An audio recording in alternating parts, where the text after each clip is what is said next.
اور امام ابن ماجہ نے اس حدیث کو ذکر کیا الا موتاکم ان الفاظ تک کہ وکفنوا فیہا موتاکم، امام ابن ماجہ نے یہاں تک حدیث ذکر کیا ہے۔ 1638 حدیث 1638 حدیث جو ہے یہ سند کے اعتبار سے حسن ہے، اور اوپر کی حدیث جو ہم نے سے پہلے پڑھی ہے اس میں ایک فائدہ یہ بیان کرنے سے رہ گیا تھا، وہ ذہن میں رکھ لیجئے گا کہ وہ جو صحابی جو ہیں وہ گرے اپنی اونٹنی سے اور اونٹنی نے ان کو روند ڈالا اور وہ فوت ہو گئے، تو اس حدیث سے یہ بھی معلوم ہوتا ہے کہ محرم اگر فوت ہو جائے تو اس کو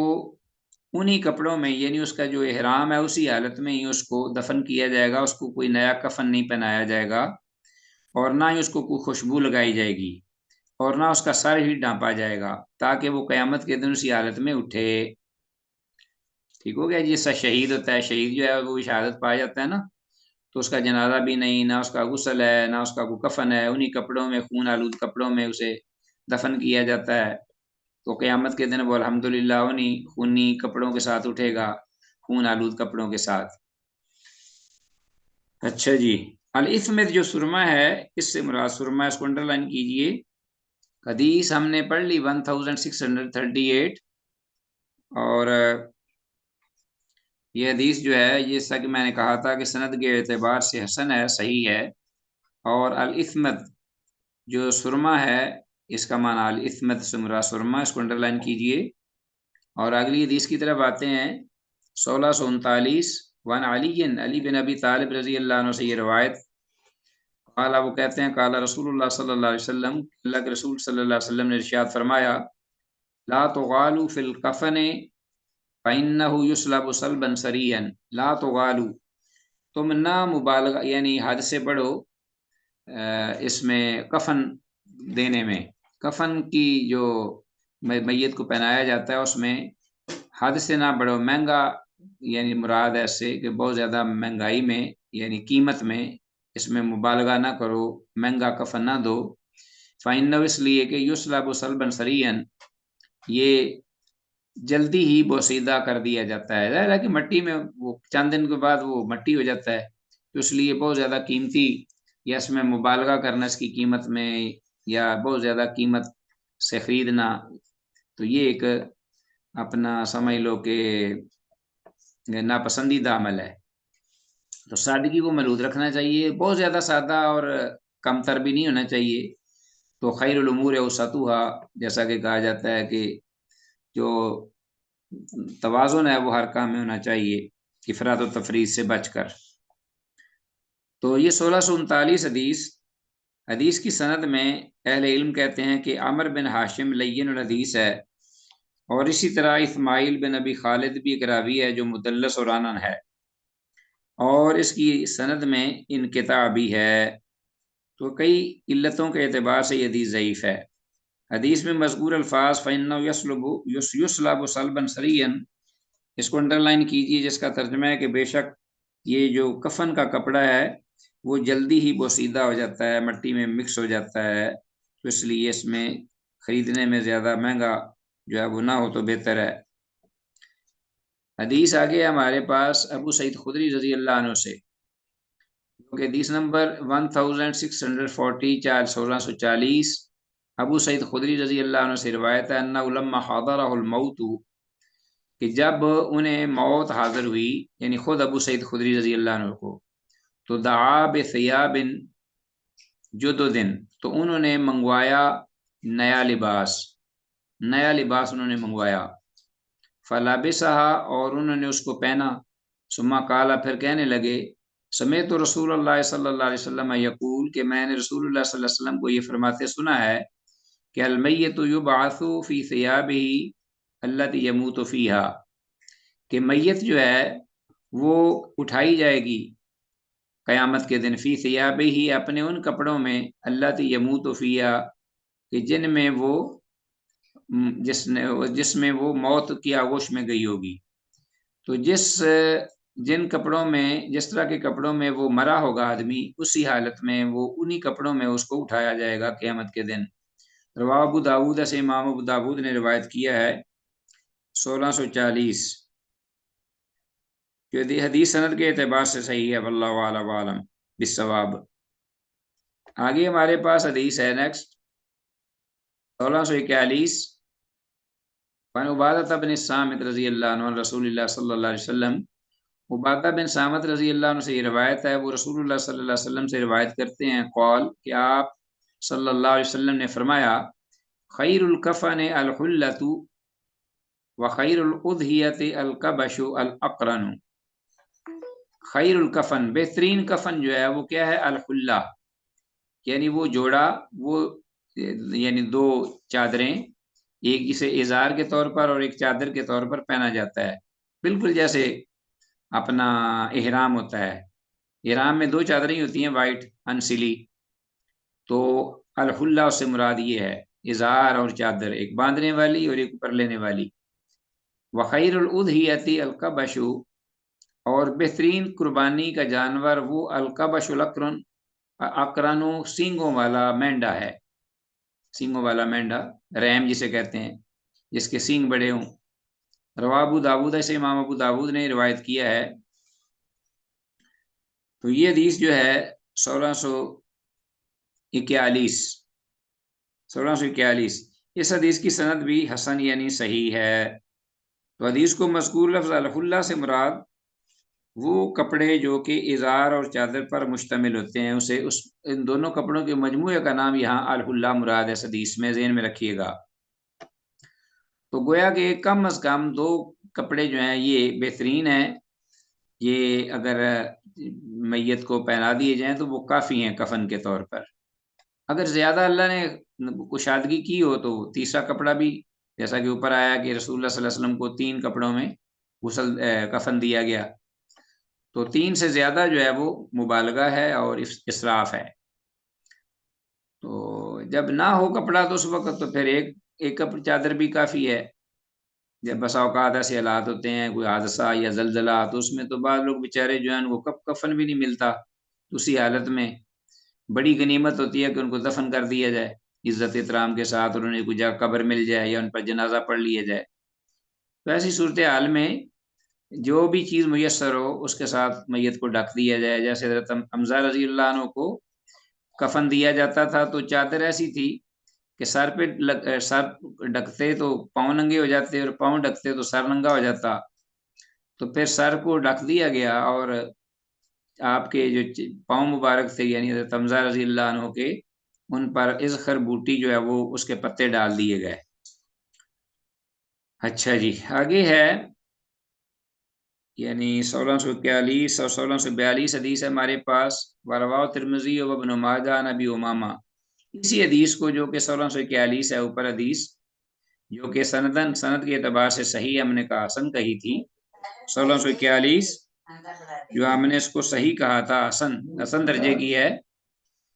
یہی حدیث امام ترمذی نے روایت کی ہے اس کو، اور امام ابن ماجہ نے بھی ابو امامہ باہلی رضی اللہ عنہ سے۔ یہ ابو امامہ باہلی رضی اللہ عنہ سے بھی حدیث ثابت ہے، اور جیسا کہ عبادہ بن صامت رضی اللہ عنہ سے یہ حدیث مروی ہے امام ابو داود کی روایت میں، اور امام ترمذی اور امام ابن ماجہ نے ابو امامہ باہلی رضی اللہ عنہ سے حدیث کو ذکر کیا ہے 1642 کو۔ لیکن یہ جو ابو امامہ رضی اللہ عنہ والی حدیث ہے، جسے امام ترمذی اور امام ابن ماجہ نے روایت کیا ہے انہی الفاظ کے ساتھ، یہ حدیث جو ہے سند کے اعتبار سے صحیح نہیں، یہ حدیث سند کے اعتبار سے ضعیف ہے 1642، اور کس میں عفیر بن معدان ضعیف راوی ہے، اور اس سے پہلی جو حدیث ابھی ہم نے پڑھی ہے وہ ہمیں اس سے مستغنی کر دیتی ہے، کیونکہ وہ سیم وہی اس کا بھی جو متن ہے وہ ہے جو کہ اس کا متن ہے، لیکن وہ صحیح ہے اور یہ ضعیف ہے۔ اب اس کے بعد ہمارے پاس عزیز طلباء اس باب کی حدیث ہے 1600 یعنی 1643، اور یہ ہماری آج کے سبق کی آخری حدیث ہے، جو عبداللہ بن عباس رضی اللہ عنہما سے روایت ہے۔ قالا، وہ کہتے ہیں، امر رسول اللہ صلی اللہ علیہ وسلم بقتل احد، کہ رسول اللہ صلی اللہ علیہ وسلم نے حکم فرمایا احد کے شہداء کے بارے میں، جو غزوہ احد میں شہید ہوئے تھے، اور آج بھی وہ اس میدان میں ان کی اکثریت جو ہے وہ مدفون ہے، سید الشہداء حضرت حمزہ رضی اللہ عنہ کے ساتھ ہی ان کے ہی جوار میں آپ نے حکم دیا احد کے شہداء کے بارے میں ان ينزع عنہم الحدید، کہ ان کے جسموں سے جتنے بھی کوئی لوہے کی ڈال وغیرہ یا کوئی ہتھیار یا ویپن ہے اس کو اتار دیا جائے، کیونکہ وہ شہید تھے اور ان کا ویپن یا ہتھیار ان کے ساتھ ہی تھے۔ تو اور جنہوں نے کوئی لوہے کے کوئی خود وغیرہ پہنے ہوئے، ٹوپیاں یا اسی طرح کوئی لباس وغیرہ زیرہ جسے کہتے ہیں، والجلود، اور چمڑے کی وہ بیلٹیں جو کہ مجاہدین جہاد کے وقت استعمال کرتے ہیں اپنا اسلحہ یا ویپن جو ہے لٹکانے کے لیے یا رکھنے کے لیے، تو وہ چمڑے کی بیلٹیں جو ہیں وہ بھی اتار دی جائیں۔ وَيُدْفَنُوا فِي بِدِمَائِهِمْ وَثِيَابِهِمْ، عبداللہ بن عباس رضی اللہ عنہما سے میں دوبارہ پڑھے دیتا ہوں، وہ کہتے ہیں قالا، کہتے ہیں ہمارا رسول اللہ صلی اللہ علیہ وسلم کہ اللہ کے رسول صلی اللہ علیہ وسلم نے ارشاد فرمایا بقتل احد، احد کے شہداء کے بارے میں، ان ينزع عنہم الحدید، کہ ان سے جو ہتھیار وغیرہ ان کے جسموں سے اتار دیے جائیں، والجلود، اور اسی طرح چمڑے کی جو بیلٹیں وغیرہ یا پوستینے ہیں وہ، یا اونی چادریں یا دیگر اور کپڑے جتنے بھی ہیں ان کو اتار دیا جائے۔ وَيُدْفَنُوا فِي بِدِمَائِهِمْ وَثِيَابِهِمْ،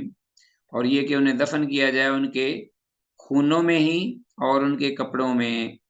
یعنی جو کپڑے انہوں نے پہنے ہوئے ہیں ان کپڑوں میں، اور جو خون آلود ہیں ان کے خونوں کے ساتھ، دمن کی جمع بدماء اور ثوبن کی جمع ثیاب، تو انہی حالت میں ہی ان کو دفن کیا جائے گا۔ جو گویا کہ اصل شہداء جو ہیں جو مار کا حق و باطل میں اللہ کی راہ میں شہید ہو جائیں، تو ان کے بارے میں یہ ہے کہ انہیں غسل بھی نہ دیا جائے اور انہیں جنازہ بھی ان کی ضرورت نہیں ہے، اور اسی طرح ان کے جو اپنا کفن ہے وہ بھی انہی کے کپڑے ہوں گے۔ رواه ابو داود و ابن ماجہ، اسے امام ابو داود اور امام ابن ماجہ نے اپنی اپنی کتب حدیث میں روایت کیا ہے۔ تو یہ حدیث جو کہ ہم نے پڑھی ہے، یہ حدیث کی سند ضعیف ہے۔ اس حدیث کی سند ضعیف ہے کہ اس میں علی بن عاصم ضعیف راوی ہے۔ بہرحال حدیث اپنے معنی کے اعتبار سے درست ہے، اس میں کوئی کسی کو اختلاف نہیں کہ جو کوئی اپنا اس میں مضمون جو ذکر ہوا ہے